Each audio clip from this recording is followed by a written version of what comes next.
సృష్టి ఆరంభ కాలంలో దేవతలు అసురులు అమృతం కోసం క్షీర సాగరాన్ని మథిస్తారు. మంధర పర్వతాన్ని మథన దండంగా, శేషనాగును తాడుగా ఉపయోగించారు. ఆ మథనం నుంచి అనేక దివ్య సంపదలు వెలిశాయి. వాటిలో ఒకటి ప్రకాశవంతమైన దివ్య గోవు కామధేనువు. ఆమె సాధారణ ఆవు కాదు, ఆమె కోరికలు తీర్చగలదు, అనంత ఆహారం ప్రసాదించగలదు, యజ్ఞాలకు కావలసిన సమస్తం ఇవ్వగలదు.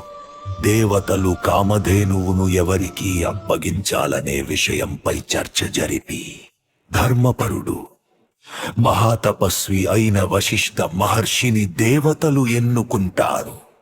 దివ్యమైన ఆకాశ సభలో దేవతలు కామధేనువును వశిష్ఠ మహర్షికి సమర్పిస్తారు.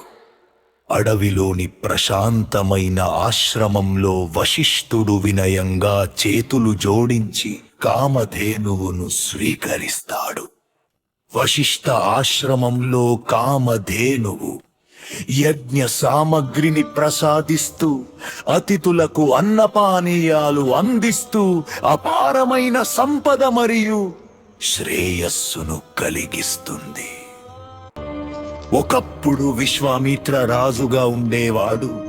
శక్తివంతమైన సైన్యం, గొప్ప గర్వం.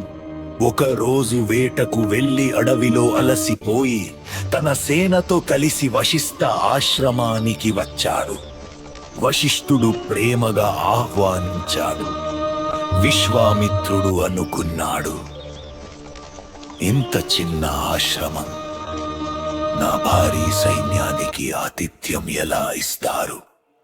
కాని వశిష్ఠుడు తన దివ్య గోను పిలిచాడు. అతిథులకు కావలసిన అన్నీ ప్రసాదించు. అంతే. అపారమైన ఆహారం, పాలు, పండ్లు, విందులు సృష్టించింది. విశ్వామిత్రుడు ఆశ్చర్యపోయాడు. ఇలాంటి దివ్య గోవు రాజ్యానికి ఉండాలి అన్నాడు. అతను వశిష్ఠునితో చెప్పాడు, ఈ గోవుని నాకు ఇవ్వండి, బదులుగా బంగారం, 1000 గోవులు సంపద ఇస్తాను. వశిష్ఠుడు ప్రశాంతంగా అన్నాడు, ఈమె ఆశ్రమ ధర్మానికి మూలం ఇవ్వలేను. అప్పుడు విశ్వామిత్రుడు కోపంతో, అయితే బలవంతంగా తీసుకెళ్తాను. సైనికులు శబలను లాగసాగారు. శబల బాధతో వశిష్ఠుని ప్రార్థించింది, గురుదేవా, నన్ను ఎందుకు వదిలేస్తున్నారు? వశిష్ఠుడు అన్నాడు, నేను నిన్ను విడిచిపెట్టలేదు, నీ దివ్య శక్తిని చూపు. అప్పుడు శబల మహోన్నత రూపం దాల్చింది. ఆమె గర్జనతో సైన్యాలు పుట్టాయి. ఆమె శక్తితో దివ్య యోధులు ఉద్భవించారు.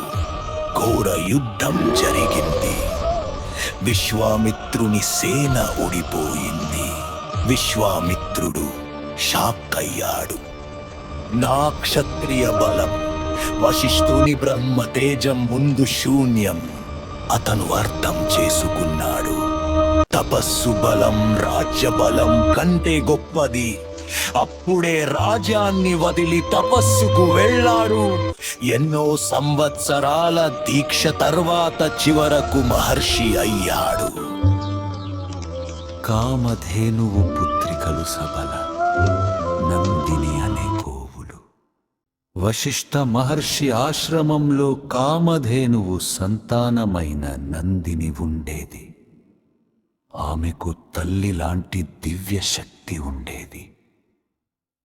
కావలసిన ఆహారం సృష్టించగలదు, సంపద ప్రసాదించగలదు, దివ్య సైన్యాలను సృష్టించగలదు. ఒకప్పుడు దిలీపుడు అనే రాజు ఉండేవాడు. రాజు దిలీపుడికి సంతానం లేక బాధ కలిగింది. అప్పుడు వశిష్ఠుడు చెప్పాడు, నందిని సేవ చేయి. రాజు రాణి నందినిని ఎంతో భక్తితో సేవించారు. ఒక రోజు అడవిలో సింహం నందినిపై దాడి చేసినట్టు కనిపించింది. రాజు దిలీపుడు నా ప్రాణం తీసుకో, కానీ నందినిని వదిలేయి అన్నాడు. అది పరీక్ష మాత్రమే. నందిని రాజు ధర్మాన్ని చూసి సంతోషించి ఆశీర్వదించింది. ఆ తర్వాత రాజుకు పుత్రుడిగా రఘు జన్మించాడు. అందుకే రఘువంశం మొదలైందని చెబుతారు. Please like, share, subscribe for more videos.